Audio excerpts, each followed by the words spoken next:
तो hi everyone, आज फिर से आप लोग का एक न्यू वीडियो में स्वागत है गाइज। यहाँ पे मैं आप लोग को वेलकम करता हूँ। तो गाइज आज के टॉपिक पे मैं आपको बताऊंगा कि आपको अपने बैंक अकाउंट में कितना पैसा रखना चाहिए और कितना पेमेंट रखना चाहिए, ताकि जो लिमिट है, ताकि आपका जो है इनकम टैक्स का नोटिस ना आए, है ना। तो उसके लिए गाइज आपको जो है आज इस वीडियो में कंप्लीट बने रहना और पूरा प्रॉपर इस वीडियो में आपको बताऊँगा कि आपको कितना पैसा रखना चाहिए, है ना। तो क्या आपके बैंक अकाउंट में लाखों रुपए पड़े हैं और इनकम टैक्स डिपार्टमेंट आपको नोटिस भेज सकते हैं। बहुत लोग सोचते हैं कि बैंक में पैसा रखना ही प्रॉब्लम है, लेकिन सच कुछ और है। आज मैं आपको बताऊंगा कि इनकम टैक्स डिपार्टमेंट किस ट्रांजैक्शन पर नज़र रखते हैं और नोटिस कब आ सकता है। तो वीडियो को इन तक ज़रूर देखिएगा, है ना। तो नमस्कार दोस्तों, है ना। आज आप देख रहे हैं ग्रोथ फाइनेंस। हमारे चैनल का नाम है ग्रोथ फाइनेंस। तो आज हम एक बहुत इंपॉर्टेंट टॉपिक पर बात करने वाले हैं, बैंक अकाउंट और इनकम टैक्स नोटिस के बारे में।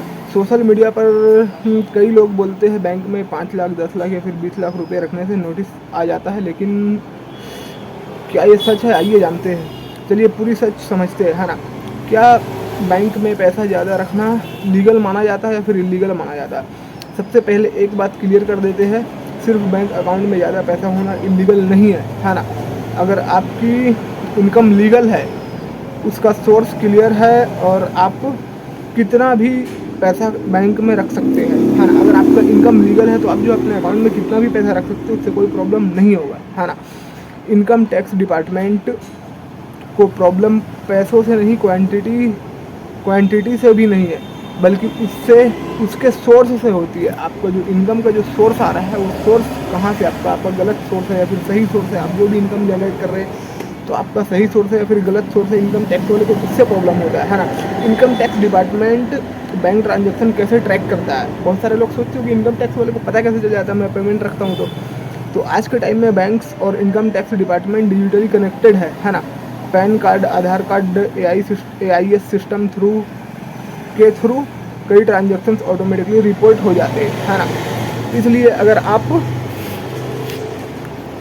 गाइज अगर आप कोई बड़ा ट्रांजैक्शन करते हैं तो उसकी इन्फॉर्मेशन डिपार्टमेंट तक पहुंच सकती है। कैश डिपॉजिट पर कब नोटिस आ सकता है ना।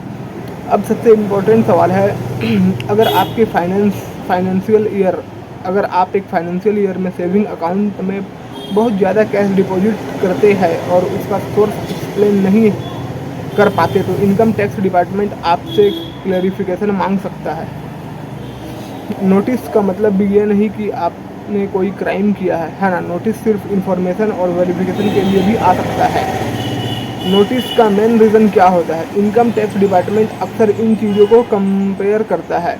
आपकी डिक्लेयर्ड इनकम, है ना, आपके बैंक ट्रांजैक्शंस, आपकी इन्वेस्टमेंट्स, आपके परचेजेज। अगर इनकम कम दिख रही है और ट्रांजैक्शंस बहुत बड़े हो तो मिसमैच क्रिएट हो सकता है। इस मिसमैच की वजह से नोटिस आने की पॉसिबिलिटी बढ़ जाती है ना। ये गलतियाँ कभी मत करना। बहुत लोग कुछ कॉमन मिस्टेक्स कर देते हैं। दूसरों के पैसे अपने अकाउंट में लेना, बिना रिकॉर्ड के कैश डिपॉजिट करना, इनकम को हाइड कर देना। बहुत सारे लोग जो है जब देखते हैं कि इनकम टैक्स से नोटिस आ रहा है तो अपनी इनकम को हाइड कर देते हैं ना। पैन कार्ड डिटेल्स गलत देना, है ना, ये सब फ्यूचर में प्रॉब्लम क्रिएट कर सकता है। नोटिस आए तो क्या करें? अगर कोई इनकम टैक्स नोटिस आ जाए तो पैनिक मत करिएगा, है ना।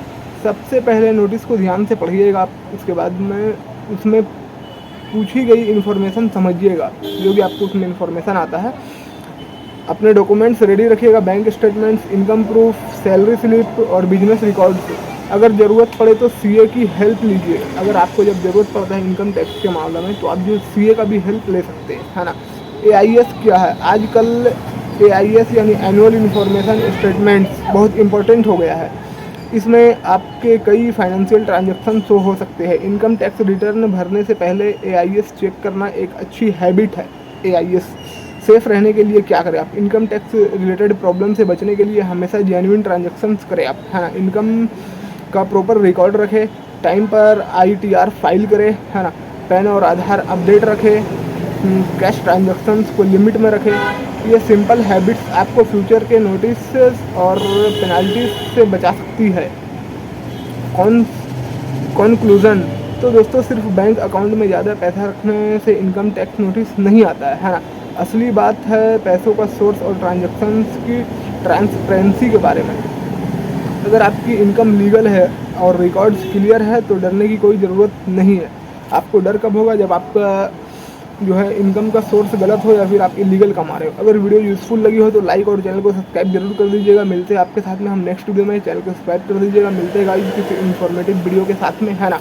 तो गाइज मैं उम्मीद करता हूँ कि आप हमारे ये वीडियो को आप अगर देख लेंगे तो आपको समझ में आ जाएगा कि हमारा जो है अकाउंट में कितना पैसा रखना चाहिए और कितने तक का लिमिट होता है और कितने तक की ट्रांजेक्शन आप ये कर सकते हैं। बैंक अकाउंट में आप कितना भी पैसा रख सकते हैं, उससे प्रॉब्लम नहीं होगा। पर यहाँ तक लिमिट जो आया है वो हमारा 10 लाख का आया है। पर गाइज यहाँ पर जो है आपको आपका इनकम सोर्स जो है वो लीगल होना चाहिए, इलीगल नहीं होना चाहिए। तो गाइज यहाँ पर 5 मिनट 41 सेकंड का वीडियो बन चुका है। तो अब आपसे मिलेंगे हम नेक्स्ट वीडियो में, तब तक के लिए गुड और बाय बाय।